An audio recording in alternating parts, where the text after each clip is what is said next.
Welcome to our very first guest lecture of our Fall 2024 season. So you are virtually at MFA Products of Design. We are a master's program at SVA, the School of Visual Arts, located in New York City. We teach all different flavors of design, and it's a 2-year program that teaches physical product design, digital product design, service design, social innovation design, lots of business, climate, behavioral psychology, just sort of, everything. And if you're interested in grad school, or if you know someone who might be interested in grad school, just send them our way. But we are so happy that you're with us here this morning over there and this evening over here. I have a tiny introduction to introduce Cameron, which I think that I had told some of the students the other week, but Cameron has been almost giving an annual last lecture since the program was founded. And there have been a few missed years, but generally he has been incredibly generous and committed to the program and bringing a strong point of view and all different kinds of topics and subjects to our students. We are so grateful, Cameron, that we have kept this up all those years and that you have committed to sharing your knowledge and your point of view here. And couldn't be more excited about, if not having you as the last lecture last year, the first lecture this year. And the story that I will end with is that the first year, the students were so blown away with your lecture on why they shouldn't be doing design and how problematic and destructive this is. They were like, that was so awesome. Like, he shouldn't be the last lecture. He should be the first lecture. To which I responded, I think if he were the first lecture, you all would have left. And they're like, yeah, you're right. We would have left. So then we learned our lesson and kept it as the last lecture. I don't know if tonight's will be as provocative, but everybody, please welcome Cameron Tonkinwise. Beautiful. Thank you, Alan. And thank you, everybody, for making time to come along. And I just want to iterate, it really has been an amazing privilege. It's a very interesting thing to have. And sorry, I stepped out of the introduction there to stop my dog squeaking a small toy in the background, and he's now obsessively trying to get it from my desk. Yeah, it's really interesting having a regular thing to kind of do. It's an interesting cadence that I would recommend that all practitioners have. It's like weekly notes, but this is instead like annual notes. And you kind of have to think, I need to sort of think a little bit about what's been happening in my practice, in my teaching, in my research that I can represent. So, and it's allowed an arc to unfold. I think the arc's broken now. It's sort of broke at about 10, and I started going in a different direction. So it's an amazing privilege to be able to speak with you. And if you've seen it before, you'll know that I really do try and use it as an opportunity to try out half-baked ideas. Occasionally, I then sort of follow it up with some kind of post somewhere where it's slightly more formulated. So I think I often hear, I think what you hear is often not fully well done. I want to acknowledge that I speak to you from Gadigal land, the land of the Gadigal language group, the First Nations people who never ceded sovereignty over what is now the city of Sydney, and pay my respects to elders past and present, and particularly extend respect to anyone of First Nation background in the audience today. There are very important things that settler colonials like myself need to learn moving forward. And all design needs to find ways of being in relation to these other longer lasting ways of being. So I'm going to try out, as I said, just some ideas, and I'll sort of give you a bit of an account of where those ideas come from. But it's a sort of, yes, it's about this idea of support and what it means to actually design support. So I was excited to hear the way Alan introduced products of design, which I've definitely always considered one of the best postgraduate degrees around, or graduate degrees in North American parlance. precisely because of that intersection of different practices. And always thinking about what would you be producing as a service designer or information designer or a product designer. And it's very much in that spirit that I'm going to speak to you.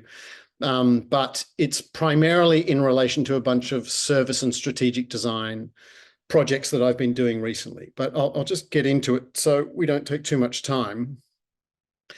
I'm going to talk about a nascent idea, an emergent idea, something that I feel I do not have a full grasp on. I have the sense of an idea. And to frame that up, I'd like to differentiate what you could sometimes call an inventor, someone who just comes up with a solution to a problem, an innovator, somebody who works out ways of delivering that invention, normally at scale in value capturing ways.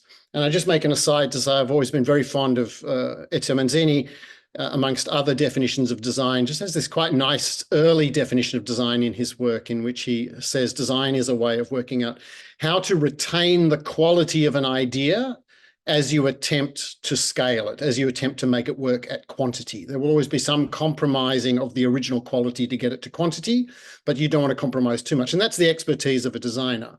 So inventors come up with a solution. Let's say these aren't hard and fast distinctions. They're just the ones I'm using to introduce this. Innovators work out how to kind of deliver that solution.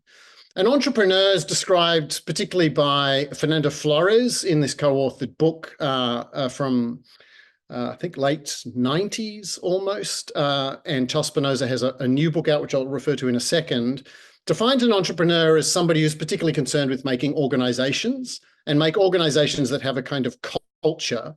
And they describe an entrepreneur as someone who is trying to hold space for new and emerging practices. Now, on the way I've just described it, you would say an entrepreneur comes last. An inventor might come up with a solution, an innovator works out how to kind of value capture, and the entrepreneur creates a sustaining organization that has the culture to continue capturing value and, in fact, creating new value around those inventions. So you have an ongoing business around that. So that's one way to describe it. The entrepreneur comes last.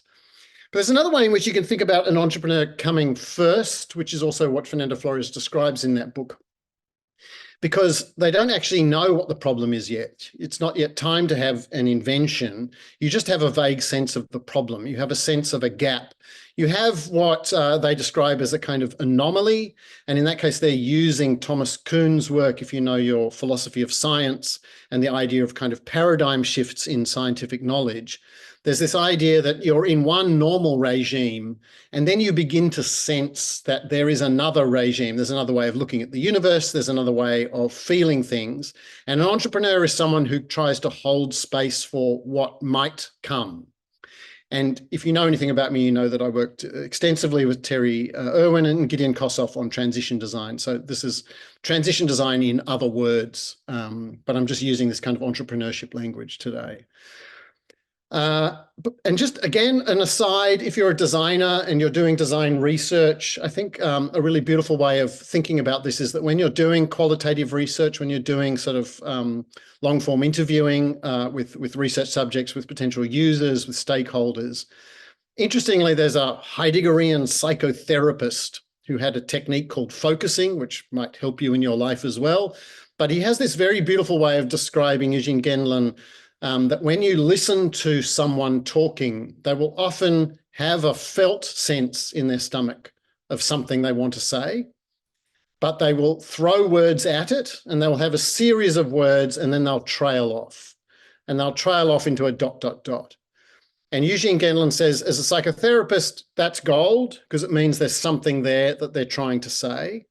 And some people have come and said, this is exactly what you're trying to do in research. When you're researching a subject and the subject is trying to talk about even terrible language like jobs to be done, there will be a moment in which they try to name those jobs, aren't quite sure what those jobs are, and then trail off.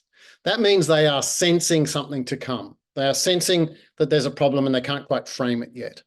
So as I said, this is sometimes called an anomaly. It's the kind of feeling you have. And I'm saying all this because I'm in the middle of trying to sort of sit on an anomaly. I'm suddenly realizing as I say this makes it out like I'm an entrepreneur. I'm definitely not an entrepreneur, but I'm just wishing I was an entrepreneur in this case because I'm having this kind of sense of things. So entrepreneurs, as I say, establish organizations sometimes to hold space for these new ways of being. And I said this is the new book by Spinoza, Hancock, and Tsoukas. Really interesting book, sort of rather troubling to me morally, particularly draws attention to someone like Jeff Bezos as someone who shows moral courage in creating a ruthlessly ruthless culture in his organization. And that's just it's a really interesting philosophic read. But they are particularly talking about the way in which entrepreneurs are kind of trying to establish a style, a culture, an ethos, an ethic, a moral, a set of values. And what they're trying to do is actually prefigure this thing that they're not quite sure what it is. They're trying to make it now and get people around them who can talk and act as if it exists already in order to then bring it into existence. That is the job of an entrepreneur. And I think as I said, it's a really beautiful way of also understanding what the ambition of transition design is. Transition design is visioning brought to a current system in order to try and prefigure regime change in the kind of values and practices we have. Okay, so I have this anomaly that I've been seeing personally and in a series of design research projects over the last 18 months, 2 years, I think. So the first one and the most recent one is very unfortunately, I'm in the position of needing to change vehicles. I live in a city where it's difficult to live purely on public transport in a kind of harried existence. There are other mobility options, rideshare or even car share. But of course, to some extent, I'm stuck having to buy a car or thinking I need to buy a car right now. And this is a nightmare. I don't know how many people enjoy buying cars, sort of maybe hopefully at most once a decade, or have this, maybe if you're all New Yorkers, none of you have this problem, unless you have to run upstate every weekend or something like that, in which case you're switching from side to side. I do miss those days, thinking, oh my goodness, I've got to move my car from one side to the other. The point of the story is I feel very ill-equipped. I'm a highly educated person. I feel very ill-equipped at making a decision, not just in terms of like which car, but particularly which car at the moment in which mobility is in transition between combustion engine and electric vehicles. I live in a situation that's sort of difficult, no off-street parking to run an electric vehicle, kind of hybrid vehicles, whether it would be possible to kind of have some shared ownership with other people. I need advice. And the problem is all that advice is sort of partisan. We know that one of the cliches of getting biased information is a second-hand car salesman. A used car dealer, is synonymous with you're about to be swindled because they know things you don't know. And even to some extent, working with mechanics, which is part of the reason I need to shift out cars, we just can't find a trustworthy mechanic at this point to work on these very old cars. The whole of mechanics is in transition. You might know that electric vehicles require less maintenance. They often require totally locked up ecosystems of maintaining cars. So the transition from combustion engine to electric is also a transition in auto mechanic industry. And I'm not sure many people are talking about that. So as I'm indicating here, there's this sort of missing expert. There's not something like a car broker, a car navigator. There's not or mobility navigator. There's no one I can really go to. I don't think any friends who want to give me advice are worried that they'll be held liable for their advice when they give me a bum steer on a car or something like that. So I'm sort of stuck in this position of more or less gambling to the extent that you know the odds, but you really have no idea whether it's going to work out. And I find this very frustrating. It's causing an enormous amount of stress in our household right now. Just even last night, extended emotional issues as we try to sort of think this through. It's a mess. Very privileged, First Nation, first world, not First Nation way of thinking about this kind of situation as a problem. So let me give you some other ones. I've done some work with a bank, which I might have talked about previously, in which they were just trying to offer a green home loan. It was an interesting sort of example of strategic design creep. They just wanted to offer a green home loan. They looked for advice about what should be the one indicator of a green home, because they can't have their brokers out there looking at lots of different things. So unfortunately, they chose photovoltaic cells on the roof. Then they started realizing, well, what size of system, what type of system? And then they started realizing, well, people who buy photovoltaics are now running into problems because there's too much electricity in the grid in the middle of the day in Australia, where 1 in 3 houses have PV on them. So then they need batteries. So they need more money to get batteries. That's good for the bank, but it's bad for the bank because the bank's now like, we're forcing people into this decision framework that's causing them a lot of stress. And in the end, they're deciding not to get this green home loan. And we can't then claim the carbon credits that we are enabling them to do by taking out this loan. And it was part of our strategic decarbonisation plan. So the bank was in a bit of trouble when it suddenly realised that a product, a green home loan, needed a service advice about which PV, which batteries to get. And then when we started working with them on the service design of what that advice would look like, they started realizing actually it extends to changing the energy practices of the people in the household so they can start to use energy at different times, benefit from the PV on the roof, perhaps even on-sell some of their surplus electricity at certain times. In Australia, even get paid to use electricity when there's too much electricity in the grid and prices go negative, which is a crazy thing to try and get your head around. And exactly, again, the same sort of thing that you really need someone to help you with.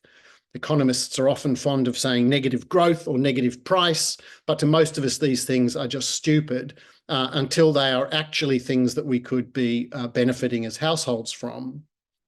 So this project with the bank turned from service design to supplement a product design, product in the bank sense of a green home loan. And then it sort of turned into a strategic intervention. How do we actually teach households to change what they understand by their home? Their home is no longer a refuge from the neoliberal market. It's now a place in which they're still participating in the neoliberal market as they decide to produce, store, and distribute electricity, all that kind of stuff.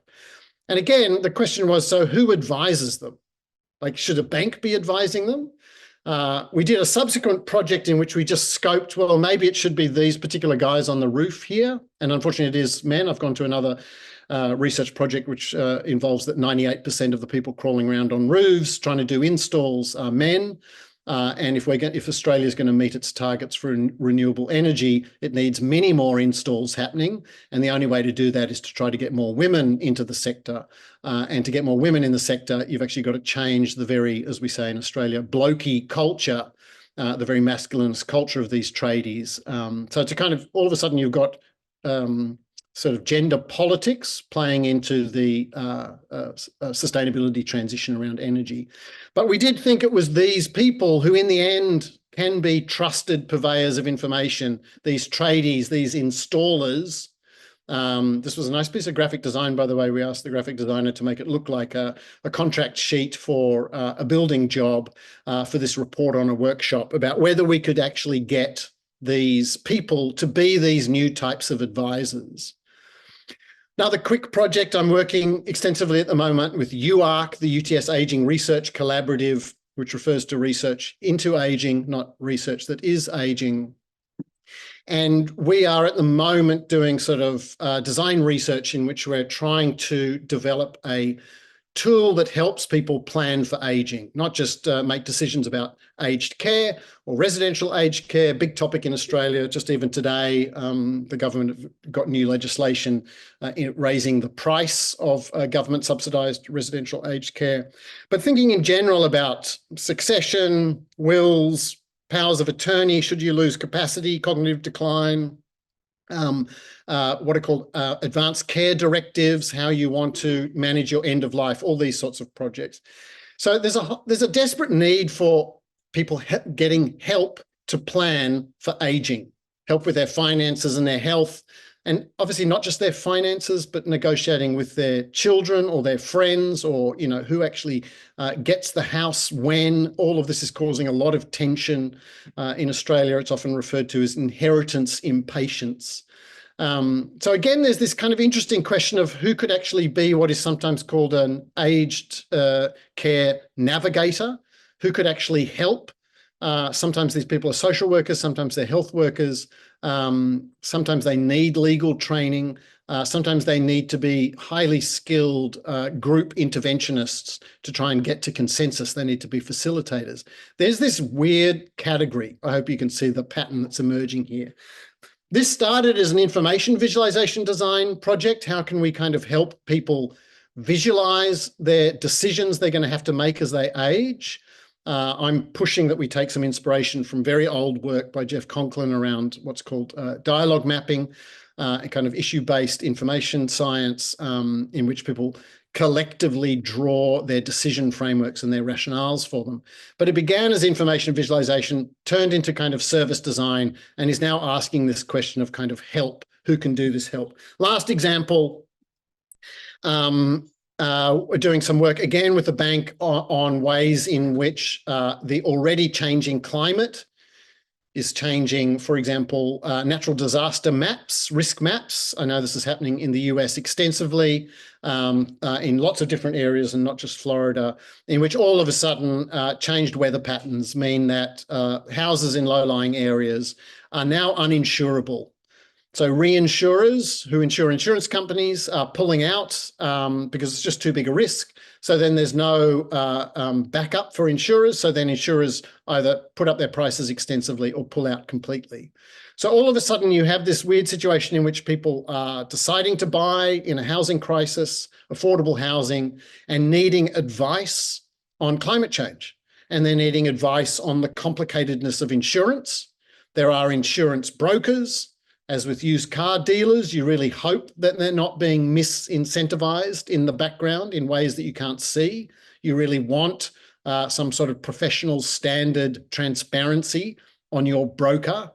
And then you need to consult builders. If I have to live here, can I do anything to the house that will actually allow water and mud to move through? And I can sort of handle that and it's not going to matter. All of these are decisions that you cannot make alone. If you're the only house that has insurance and gets rebuilt after a flood, that's going to be a terrible place to live when everybody else got wiped out. So it's not a kind of individual decision, it's a collective one. So who can advise on all these new types of problems? And in this case, I've just run through all these things that are beginning to add up to an anomaly. There's these weird semi-expert, hopefully transparent, negotiating complex decisions to just make you feel like you have more agency about these issues. And in each of these cases, there's definitely a missing set of expertise. Like, who is this navigator? Who is this broker? Who is this advisor? This category sort of sometimes half exists, doesn't exist. So this is the challenge I'm kind of facing. I forgot to mention that was sort of started as a systems design problem of just looking at trying to visualize for them flows between these different challenges. So as I said, this anomaly is about new kinds of help. There is another entry to this, which I'm not going to talk about so much, which was another project that concerned the way in which people who do offer one type of service to a household often need to be trained in being social workers. It actually came from this quite nice piece from Lauren Hoff a while ago about being a cable guy and the fact that the cable guy goes into houses and will be one of the first people who could see signs of some kind of partner violence or coercive control in that setting. Also, actually, real estate agents doing rental inspections. These are the people who cross the threshold of a house. They're there for one reason, but if they're well equipped, they can see something else that needs help. So that's this sort of first version, asking more of service workers. A service worker goes in doing one job and is suddenly doing social support in addition to that. And the reason you have to do that is because this second category of kind of social worker particular to climate housing, social worker particular to aging, social worker particular to buying a car, doesn't kind of exist as a category in our society. So this is what I'm trying to think through at the moment. This is the kind of anomaly that I'm bringing you today and very keen to hear what you think. I've kind of 2x2'd it a little bit. This isn't really a rigorous analysis, but just to kind of give you the sense of the space I'm trying to work in. Sometimes this is an issue of just getting advice and you still make the decision on the right. Sometimes this is a situation in which you want to outsource the decision to someone else. The problem is finding someone who's going to take liability for making that decision on your behalf.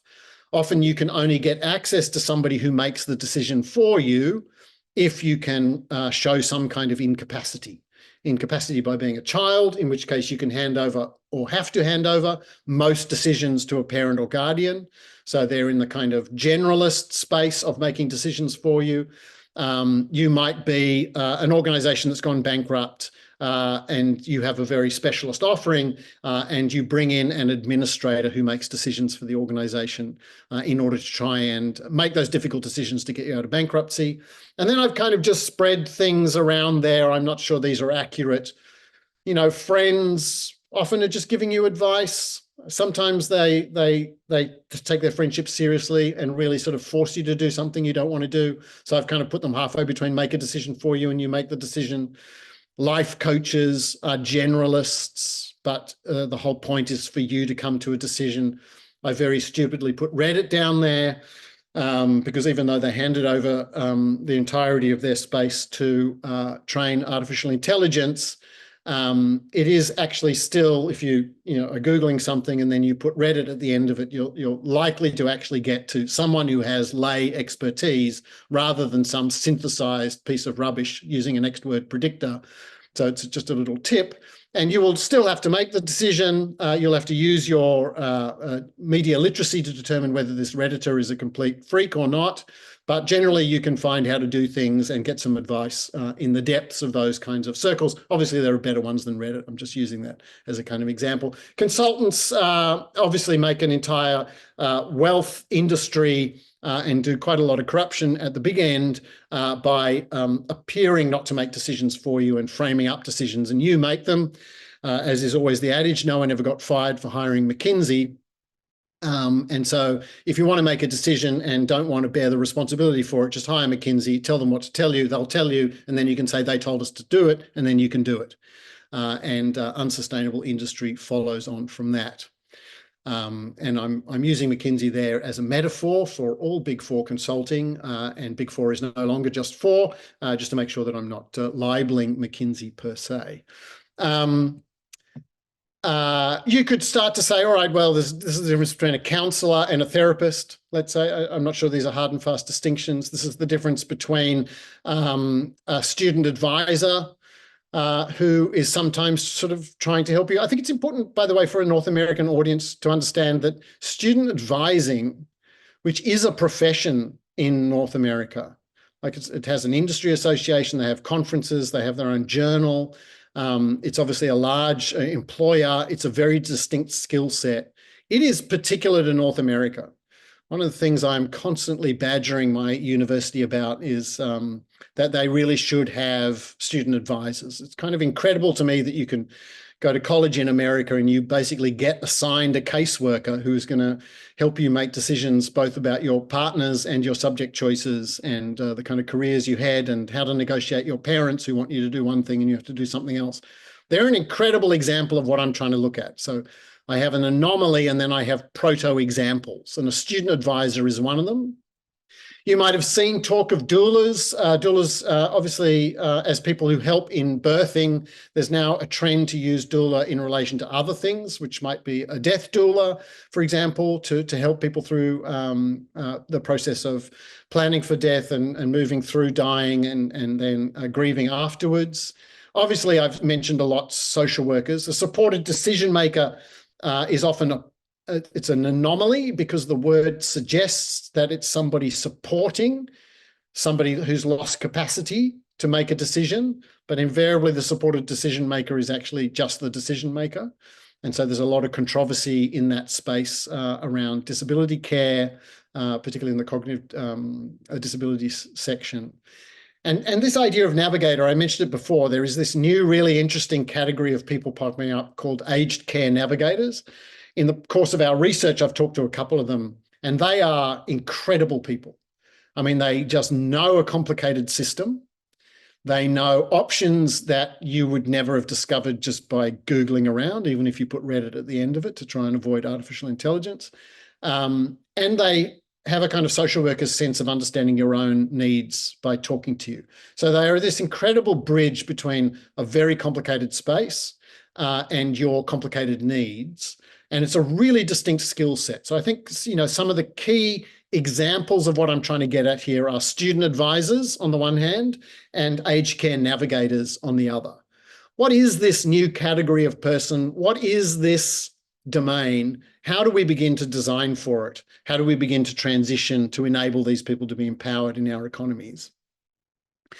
I'm fond of mentioning this quote by a colleague of mine down at Adelaide, Sema Akash, who used to run the Centre for Middle Eastern and Arabic Architecture, who just draws attention to the Arabic word for design, noting that it's not really as in the Romance language etymology, a form giver, someone who sort of draws, but instead it's precisely what I'm trying to get at, which is a decision maker.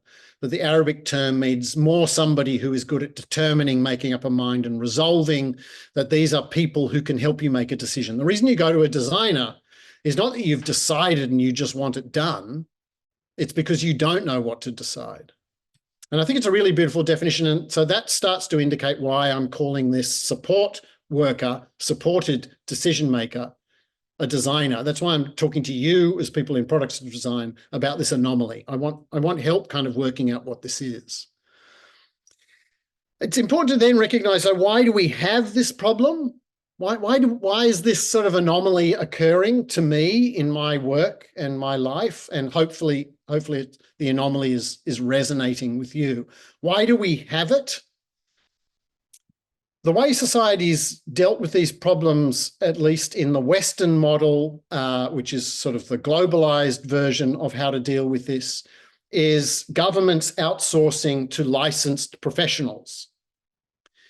So you have this not quite government, not quite market middle ground, which are professionals.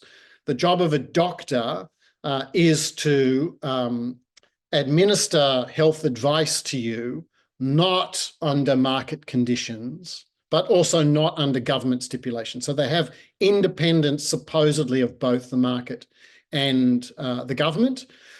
This is done through licensing. It's done through industry associations, professional associations who try to maintain certification of education and standards. Just by the way, Australia right now is changing its employment categories. And there's been a big push by the local design institute, who aren't fully representative, to try and make sure that service design is going to be an official category in government employment. And someone said the other day, and so I'm sort of asking this a question, that this would be the first time a nation is actually officially recognized in government employment categories, service design. And apparently it's not a category. I don't think you can put it on your tax form in the US, for example. I don't think you can put designer, but I don't think you can put service designer. So there are a number of interesting things going on around that. The reason this is sort of being done is because design, of course, is not quite a profession. Designers like to call themselves professionals, but we are unlicensed. Non-architectural designers have no governing body that is making sure that they are independent of both government and the market. We are completely market-driven. We are beholden to clients. It's one of the major problems with design. How on earth to actually kind of get design ethics when you don't have any body that could start to at least show solidarity with you when you decide not to do what a client wants. So this is a big issue, and it's just a way of drawing attention to the fact that the problem I'm talking about was solved through professionalism. But professions have gone to increasing levels of specialization as the societies have become more differentiated, internally differentiated in terms of economic areas, which means they start to become also more expensive, but you sort of can't get quite the right advice. One of the key problems about getting a professional to help you with car decisions is you've got to go and find the right professional. The person who's not just pushing electric cars, or the person who really knows something about mobility, etc. We have societies that are increasingly litigious. I blame North America for this, and this causes advice giving to be always heavily caveated. And then, of course, we have marketization and neoliberalization, the deregulation of a lot of these licensed industries, and the celebration that the market will self-adjust. It just means that some people have to suffer bad advice, and then they tell others, and nobody goes to that professional anymore. It's a very laggy, bad system that totally depends on some people suffering on other people's behalf. So we've kind of had this marketization, and it manifests in particular through design. So when you get legal design, which is one of the big new areas that Stanford D School is pushing into, for example, so a move from design thinking into bringing design thinking to the legal profession, a lot of that is about making law more customer-centered. And that's a good human-centered objective because of how sometimes willfully obscure and alienating legalese and legal frameworks are, though they also exist because of the strange way they think about risk in the future. It's a very particular language for thinking about risk in the future. So you get designers starting to help professions be more customer-centered, which is good. But you start to get this dilemma, which was well identified by Anne-Marie Moll, around this dilemma between the logic of care and the logic of choice. Customer-centeredness tends to push towards a logic of choice, that the doctor's job is just to lay out a bunch of options for you, hopefully more or less well explained, and then you have to make the decision. Always important to remember, of course, the customer is only right in matters of taste. There was always originally, with that quote, a logic of care involved. I am advising you to get this car, the color is your choice. I'm advising you to get this dress, the color is your choice. So very interesting shift in even retail selling, as everybody knows, sort of leaving off the second half of that quote. But it's a way of drawing attention to the fact that you look like you are giving autonomy to someone and respecting someone by merely laying out choices for them to choose. And it's this very market model. We all know the kind of dilemmas of this. It's been well pointed out. Barry Schwartz was one of the best accounts of this, that we all suffer sort of emotional alienation every time we are faced with excessive choice, that people are happier when they're faced with less choice. But then we sort of get sort of overcorrection when people start doing choice architecture, when they start making decisions that you can't see unless you look under the hood. So this idea that you're going to be defaulted into something, which at that point switches from the logic of choice to the logic of control, the logic of convenience on the demand side, and the logic of control on the supply side. So you get this flip between sort of too much choice to then being too little choice. And what's always being missed here is the logic of care. The logic of care will always be a suggestion that I will take responsibility, not just for suggesting, but for persuading you about a particular option. I'm not just laying it out. I've laid out the options, but I'm telling you this is the better one. I'm educating you. I am a teacher, which is why I had it on one of those frameworks. A teacher plays the role of helping people make decisions by teaching them how to make the decision in a particular domain. So this is the sort of mess we're in at the moment. I think a lot of design is still pushing the idea that its objective is to disappear, to make interfaces as supposedly intuitive as possible, that the whole point is not to make people think. I think this is very dangerous. If I can just take another quick aside, it's playing out right now in terms of large language models, otherwise known as generative AI. And the fact that very few people seem to be able to explain them, the fact that a lot of people trying to drive up investment deliberately obscure how complicated they appear to be. They talk about stupid things like emergence and mean lots of different things. This is quite a good blog post just kind of saying you should sense check anyone who ever says there is genuine emergence occurring in any of these large language models. They mean different things and none of them actually stack up. What we really need, this terrifying bunch of questions here, is what's called explainable AI.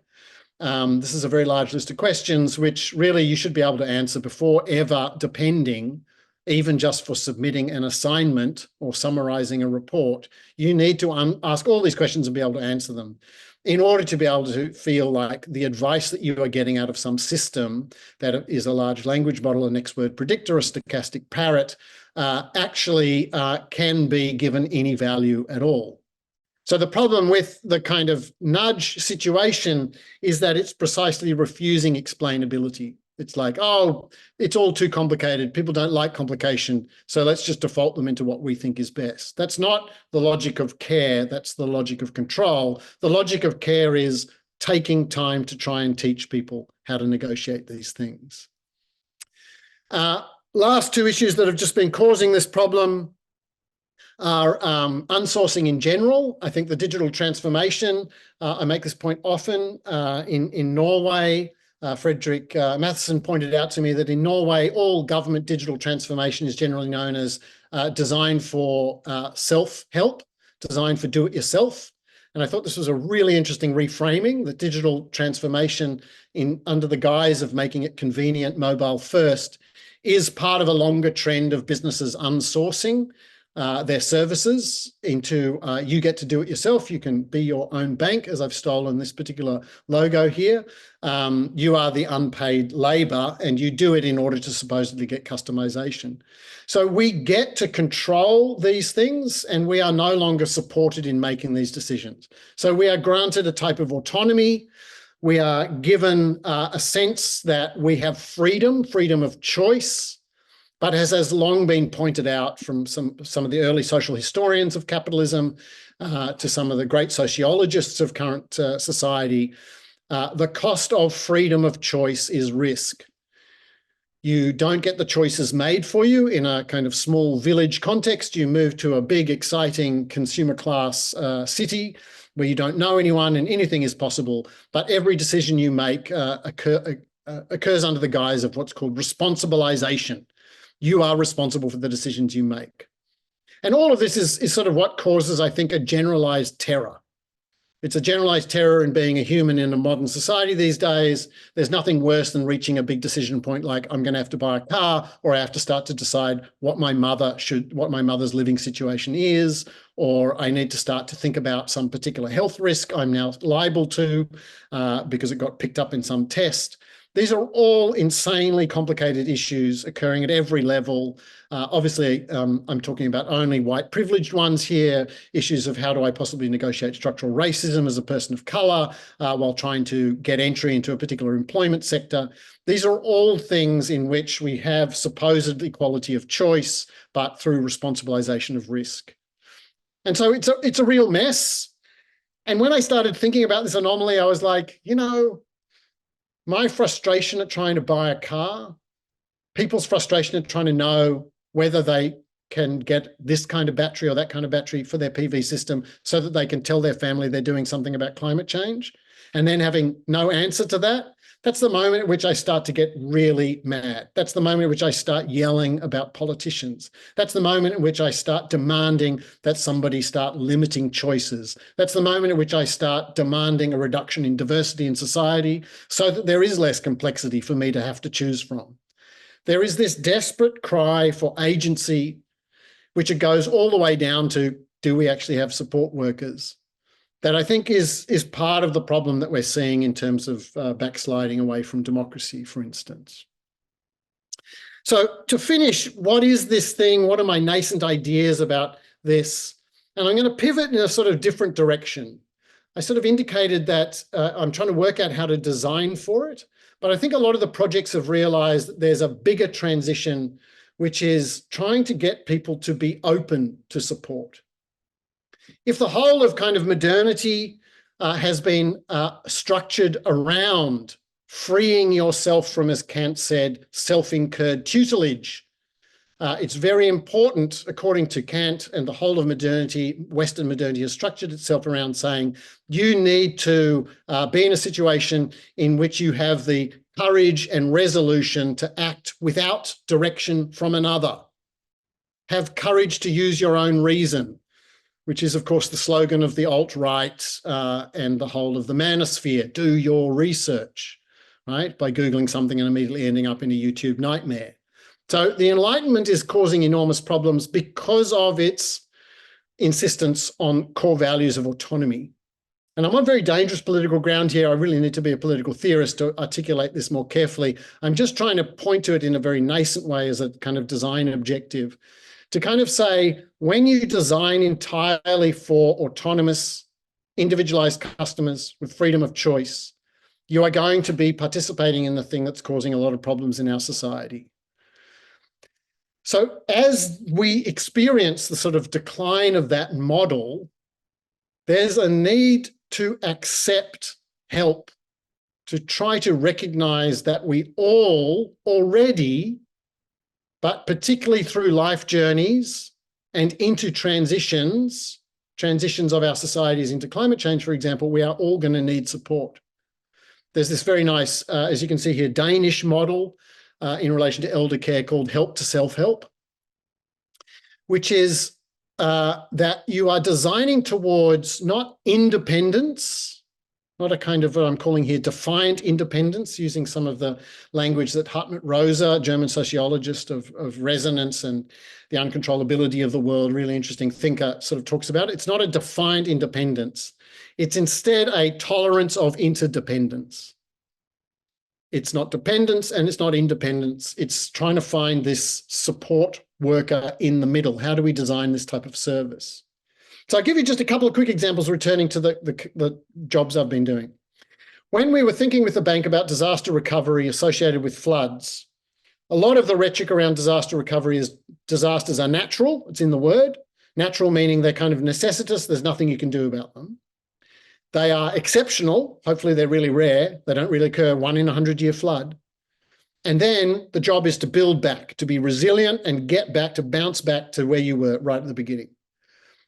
More sophisticated responses to natural disaster management right now are recognizing that you need to start thinking about natural disaster as something that happens quite regularly, not regular like clockwork, but more frequently than 1 in 100. 1 in 100 is a probability, and you can have 3 1 in 100-year floods in a matter of 2 years, as we did in New South Wales recently. So you need to start to live with change. You also need to recognize that what makes a natural disaster a disaster is socially constructed, and you can do something about those conditions. And the whole point is to not simply, obviously, build back in the kind of anti-fragile way that you were before, and it's just going to get washed down again, no matter how high you make the levee. It's instead to begin to recognize that these are also, this is really dangerous to say, because obviously lots of people suffering on natural disaster, but they are opportunities to actually change direction, to build back in a different direction, to not build back, to relocate, to shift. These are transition opportunities for our societies. Now, that dangerous way of thinking about a natural disaster is, in fact, a really interesting version of open to support. And it means that you design tools to help people through natural disaster in very different ways, not as emergency management kits, not as being prepared for what is actually something you can't prepare for, but instead being open to change and even looking forward in some ways to change. In terms of aged care, if you think about aging, it's well pointed out that for most people who are not older, aging is a type of disability, which it obviously isn't. There's a whole thing called the longevity economy at the moment, which is the economic opportunity associated with how many people are living longer, healthy lives, active, healthy lives longer. So obviously it is not itself a disability. It's generally something that obviously as a society we try to deny, and we structure aging around maintaining independence. I think the support design version of aging instead recognizes that we have always been supported, and that being supported aging is not necessarily a bad thing. That there are interesting ways to be with somebody who is your carer. There are interesting ways to have your home modified. These are transition points. They're opportunities to experience different things. And it's a moment in which you are engaged in much higher levels of interdependence than you probably had in a more alienating adulthood, for instance. So how do we begin to design towards these kinds of things? And I'll just give you one last different example, which I literally just saw last night while I was prepping this. Ruth Muga in the Netherlands just put out this sort of poster, and it's a new project that's being started there on fixophobia. How do we fix the fact that people don't like getting things fixed? And it's a project really focused on sort of what a nightmare it is to get things repaired. So because of my car troubles, I was thinking it's true. We think about product repair in exactly the same way that we think about natural disasters. It's unexpected. You hope it doesn't happen. This is a lemon. It's an exception. It's the 1 in a million fault rate. If your company is a Six Sigma company, I got the 1 in a million fault. It's unexpected. It's incredibly inconvenient. I'm like, what am I going to do? The car doesn't work. The computer doesn't work. The phone doesn't work. The glasses fell apart. What am I going to do? And then you've got to go through this whole process of desperately trying to find a repairer because it's a sort of devalued and marginalized skill set. To design for a circular economy would actually mean making product breakage be something much more expected and designed for, and a moment in which you're going to learn more about your product. The great thing about the car breaking is that you can have a conversation with a mechanic and you're going to have a small micro education in what actually goes on under the hood, which I, in fact, did with that green car you saw right at the beginning. It has a vaporizer for the fuel to try and get vapors from the engines, a really early model of efficiency in an engine. And so it condenses the vapors to try to turn them back into fuel so that the car, but it's broken. And so the car won't start every now and then. I learned this whole new thing about vapor capture as efficiency in combustion engines. The point here is to say designing support is not just a supply side issue. It changes the way we view living. And we need more visions of what it would mean to live an interdependent good life. And I'll just finish with this image. This company unfortunately no longer exists, but it was one of my favorite examples back in the day of the sharing economy. As you can see, this came from almost the end of the entity. I think it got sold on to someone else. Versions of this still exist. It was car share for elder mobility, recognizing that kids often don't live in the same city as their parents. So if Alan drives old people around in New York, then his parents in Canada can get driven around by someone else up there. So it was a kind of double car share network. It was enormously successful, but the thing I love is, in fact, the branding. So the image there, if you see, is a very happy woman, right? So a happy, good elder life. And it looks like she's in a car. She's in a car. She's got mobility. It's called the Independent Transport Network. But if you look carefully at the image, she is in the back seat. She is being driven. It is an example of the good life as supported. So I just finished with that example to say this is the anomaly that I'm sensing. There's a strong possibility there's nothing here. But if there's something here, let's gather around and be entrepreneurs and make this happen. What is the interdependent good life? Okay. Thank you. Thanks. I'm going to suggest that everybody unmute at the same time and express our appreciation. I don't know if you can hear that. Beautiful. Thank you. Sort of works. You can see it. So let's if you can stick with us, Cameron, some time. Of course. If you have a comment, say it's a comment. If you have a question, please ask a question. It'd be great if you could keep it to 1 or 2 sentences, and then Cameron can answer them and we can get more of them. So take it away. I'm just looking at the chat, by the way. There's a nice phrase there, high qualified third-party bystanders. I think that's a beautiful characterization of what I'm trying to get at.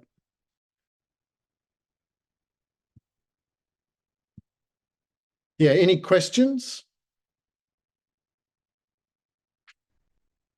Yes, invariably, if you say something in Australia, there is some Australian television program that's already made fun of it. Australia is kind of Reddit, but as popular culture. Good question. Hi, Yep. Thank you so much. My name is Tao Tao, and I was referring to grad students as highly qualified third-party bystanders. Right. I'm curious how to manage the transition design of getting people from buying all of their own stuff to wanting to share if they can already afford to have all their stuff and it's part of their American, individualist identity. Right, it's a great question. I think one of the key insights of transition design, but it's not only transition design, but it borrows this from a lot of attempts at social change, is the importance of giving people an opportunity to trial things. So if you think about it, if I own stuff and then somebody says, oh, you should really engage in the sharing economy, maybe because your car's broken and you should now do car share. There's this sort of nightmare of, okay, I've got rid of my car and I've had to decide upon something I haven't really experienced. The ideal, it's difficult to do this obviously, but the ideal would be you can try it for a couple of months, try and restructure your life around that and see how it goes, see both the values and the things that are obstacles and try and design around the obstacles. So you living lab it for a few months, and you can do that because you have the freedom to return. It's an error-friendly trial. It's a try before you buy sort of experience. It's what, if you're using Cynefin language, is called a kind of safe to learn transition point. I think there are so many examples in which that's not possible. So I'll just give you a really complicated one, which is not sharing economy, but aged care. If somebody has their own home, to get into aged care in Australia right now, you pretty much need to sell your home to then act as the deposit to get into aged care. The deposit returns to you under the model that they have, sometimes slightly reduced. So the asset remains in your family to pass on to your kids. That's the model that they have. So, but that's a huge decision, like a huge decision to decide to sell your house and go all in on residential aged care. It seems to me it's very important that people be able to move into residential aged care for 3 months without selling their house and to try that on and to start to see whether they really like it or not like it, knowing that they can always go back. And I find that people will embrace a transition if they have that chance of going back. So if people are going to experience living with less stuff, which would require them borrowing and sharing use and using an access economy to more stuff, you need to create opportunities for them to try that out. And so I think this is important to tell designers who tend to think about prototypes as kind of lo-fi things. This is hi-fi real world trialing. But it's really important that we start to become a society that allows people to try on different ways of living before they're forced to try a different way of living. So that would be my quick answer about that kind of transition. I hope that speaks to that. I'll ask a follow-up if no one's jumping in, which is doesn't that require restructuring of like VC-backed startups because the sharing economy isn't that lucrative for companies, or is that totally like not necessarily the case? I think it definitely is the case. So I wouldn't shy away from the fact that the sharing economy is a degrowth strategy. And it's, it was degrowth before people started talking about degrowth. And I don't think anybody should be scared of that, though there are lots of people scaremongering around it. The other way to put it is to say it's a recognition of different sources of economic value. So right now, the only thing that gets registered in GDP, tend to be sales of products and services. But if you just did an economic audit of your life and where you get value, a lot of the value in your life doesn't come from things that get registered from GDP. So it's friends lending a hand, it's parents doing things, it's borrowing things from someone else, it's using publicly accessed services, whether they be internet or roads or buses, etc. So if you actually do what the Communities Economies Research Network, CERN, associated with Catherine Gibson Graham and the post-capitalist feminists point out, if you do this analysis, you suddenly see that capitalism is a very tiny piece, like retail capitalism is a very tiny piece of where we get value in our lives. And that we get a lot of value. And what the sharing economy does, ideally, is just start to semi-formalize what normally gets written off as the informal economy. So there is still exchange, there is still value exchange, there are still people offering services to each other.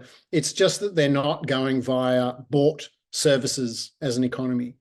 So it would definitely look, according to GDP, like degrowth, but it would not be a diminishment in the value of living. It would not be a diminishment in the good life. It would, this hideous phrase, the cost of living, it's absolutely appalling to think that it costs to live. And it shouldn't cost to live, and it doesn't cost to live if you start to engage in non-money-based value exchange. And so, yeah, that would be my answer. It is, I don't want to shy away from the fact that it is a diminishment, and a lot of people who make their money selling retail are going to go out of business. and good riddance as far as I can tell. That doesn't mean there's no employment or value exchange or people's lives diminish.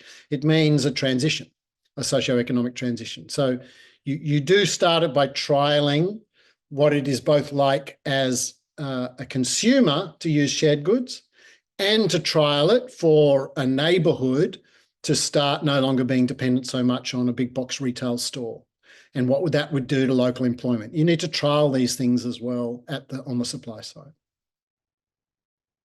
Thank you. Thanks, Tao. Hi, I also have a question. Could you share how intertwined or separate transition design is from marketing? I kind of get the sense that if part of transition design is initiating these like trial periods, that could maybe be I guess there would be some marketing involved in that. So like where there's like the distinctions in terms of the design roles. So it's a good question. So we often describe transition design as being vision-led designing. So it's kind of unfashionable that way because designers kind of gave up visioning when modernism's visions turned out to be horrendous. And it's a bit of a problem because people are now scared to kind of actually commit to positive futures. So instead they do speculative critical futures that are kind of funny and horrifying at the same time. So I think we really need a skill in being able to put forward positive futures. And the trick there is that they should not be idealistic and utopian. They should reveal that there are still challenges in that kind of future. It's just that the challenges are good challenges, not bad challenges. So it's definitely vision driven, and that vision is a type of marketing in which you are offering to say to people, you can live differently, in the same way that I will hold up a Coke can and say, you will be happier and have more friends if you have this product in your hand. I'm also able to say, the moment in which you're actually engaged in finding ways of cooling together instead of resorting to private air conditioning as climate changes in hotter cities, that's going to be kind of an interesting and nice thing to do as you all gather under a tree and be able to talk, and there are examples throughout Southeast Asia of sort of public cooling. So I show those examples. So it is marketing in that way. The difference is that you're trying to sell not just a product, but a system. So one of the tricks of marketing is to show that this new thing fits into the old thing. Transition design is kind of the reverse. You're trying to say this old thing fits into the new thing.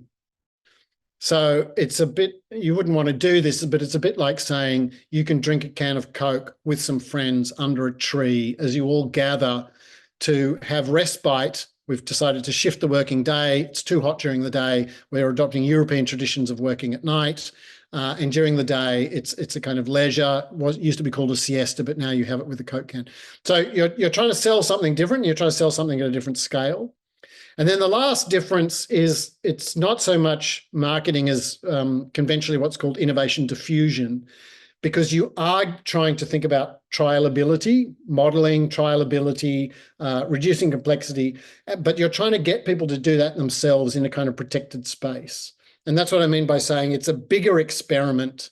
So it's one thing just to say, I'm going to buy a product, I'm going to try Apple Vision Pro, and then I'm going to give it back like everybody did. Apparently only 4,000 people actually have them, and something like 40,000 of them all got returned because they had a 4-week return. So on 3 weeks and 6 days, they all went back again. So it's different from just saying I'm going to take a product and put it in this. It's like, how do I try a different lifestyle? I'll just give you a quick example. There was this very weird moment when the hideous Airbnb that has contributed to the housing affordability crisis in most global consumer class cities was advertising itself as a way to try out a neighborhood to see if you want to live there. So it's kind of like, why don't you just book an Airbnb in this neighborhood for 2 weeks before you buy a house there? And I hate that Airbnb did this, but I think it's a really interesting kind of model to kind of say, if I have to convince people to do relocation because of climate change risk where they're currently living, how do I make that easier for them? And that is it is a marketing version of trialing, but it's just at a different scale because it's a whole lifestyle shift. I hope that answered your question. Yes, thank you. And it gave me a bunch of new keywords. Excellent. Okay. Cameron, thanks for the annual lecture. I loved it. My question to you is to return back to the backsliding on democracy. Are you insinuating that all new automations like artificial intelligence or the new model that was released today remove the actions and thoughts and therefore are anti-democratic and autocratic? Hope I said that right. You did. I wasn't saying that, but I don't shy away from the implication of what you've said. So yeah, sorry, I'm pausing to kind of think it through. I mean, it's obviously a bit of a jump to make that claim. I'm trying to be careful about insisting that autocracy should really be kept as a political category that is of actual threat. So, it's a bit like saying my neighbour's a fascist when he doesn't actually have Nazi memorabilia. He's just wanting to chop down one of my trees. That's overreaching. So I'm very worried about that. So I'm pausing and just stumbling around to say I don't want to cause it of autocracy. But I think the implication of your question is that in terms of what I was talking about now, outsourcing decision making to systems of pattern recognition in data that is then projected forward as predictions around what appears, what is an imitation of thought. Outsourcing that is not support. So the quickest way to do it is a student who uses a summarizing software and has not reorganized their brain by trying to do the hard work of summarizing an article themselves has got the appearance of knowledge. They have not actually got knowledge. And so they might appear to have been supported in quickly being able to make a decision by getting summaries of reports instead of reading reports themselves, but they are being disenfranchised in terms of being able to explain the nature of the decision they made. And that explanation actually being some rewiring of their own, both body and sociality. So to that extent, absolutely, I think it's the opposite of the kind of support that I'm talking about. It's a weird system of autocracy, obviously, because it's exactly what anti-democratic people used to call demagoguery. It's the collective demos just turned into a pattern that is then telling you what to do. But because it's not actually an idiot like Elon Musk telling you what to do, you can't actually say it's autocratic. So yeah, sorry, I was just thinking out loud there, so I don't know if any of that was coherent. I definitely do think outsourcing any type of decision making to artificial intelligence is of a major concern, and I think you can understand the current hype from a consumer point of view about these consumer-facing artificial intelligence systems. Big category, lots of different types of clever computing, which I do think is valuable. But consumer-facing artificial intelligence systems are being jumped on because people feel they have so little agency about aging and buying a car that at least I now can actually be an artist, even though I have no training. Or Thanks. at least now I can understand an academic article with having done a grad degree. So I think that the value that people see in it is exactly the same problem that I'm saying occurs with all these other issues. Thanks for the answer. You mentioned Elon Musk. Would you agree with him that laws should exist for a period of time before being reconsidered and thrown out, in the same way that you're suggesting laws should move or are moving towards consumer-based laws? I'm sorry that I mentioned his name. I make it a principle to disagree with absolutely everything he says. I think Yeah, I was going to say maybe we wipe it from the recording or something. Okay. Yeah, I'm not. Teasing. I think there are interesting people who make arguments like that who are much more considered and careful and not publishing rape threats on their own platform. So I would take a position of just not really. Yeah, the question of laws and their temporality as a kind of different one is an odd one, because obviously that is the fundamental principle of democracy. but it requires an educated population to be able to understand the legal frameworks that they are considering. So again, it's this kind of issue that the agency we are given is not an explainable agency in the current ways in which electoral democracy kind of happens. So that's why I'm saying you don't go to an aged care navigator to just simply say, can you give me two options that I can elect from, this or that? And that's made better by the fact that I can change it later on, which would be a temporary law.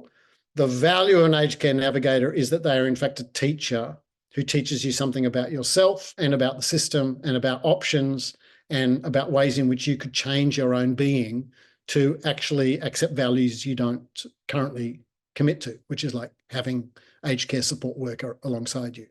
So a real aged care navigator, I think, is a teacher.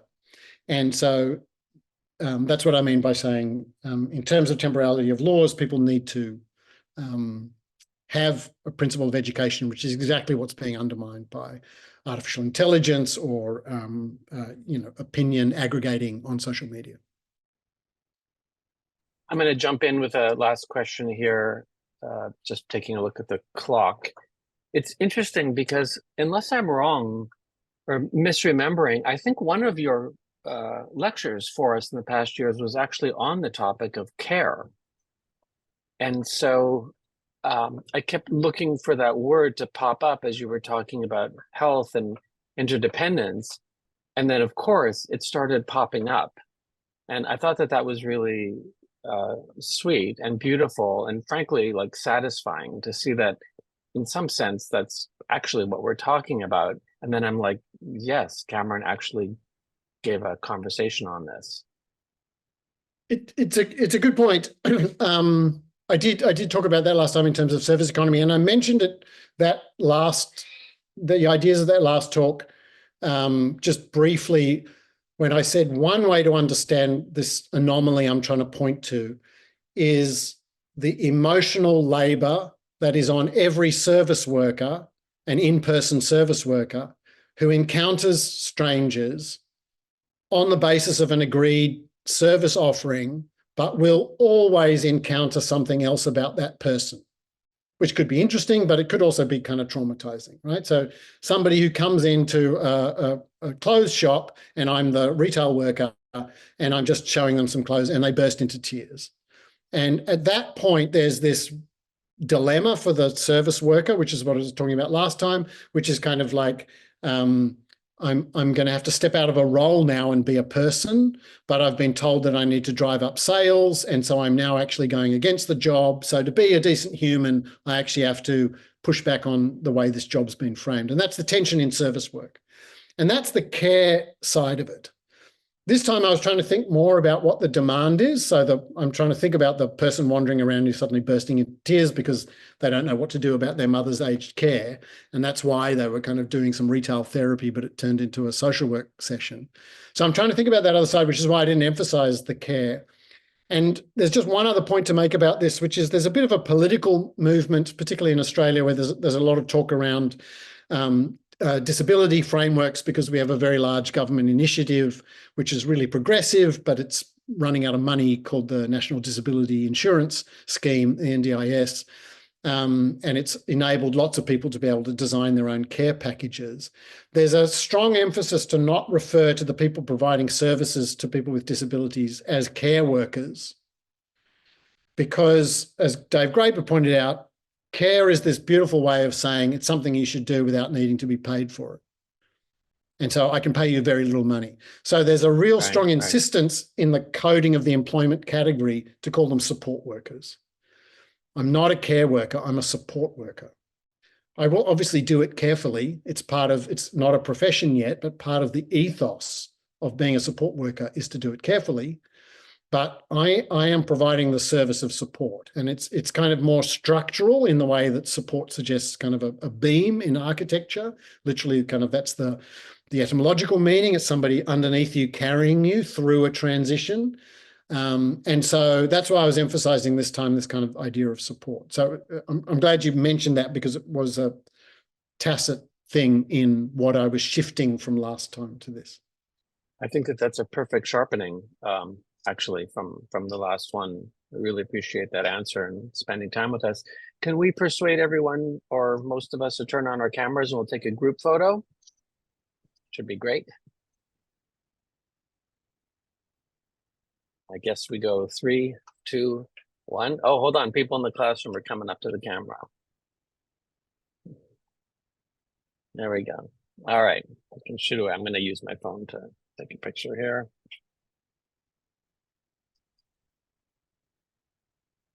Great. Oh, Alan's dark.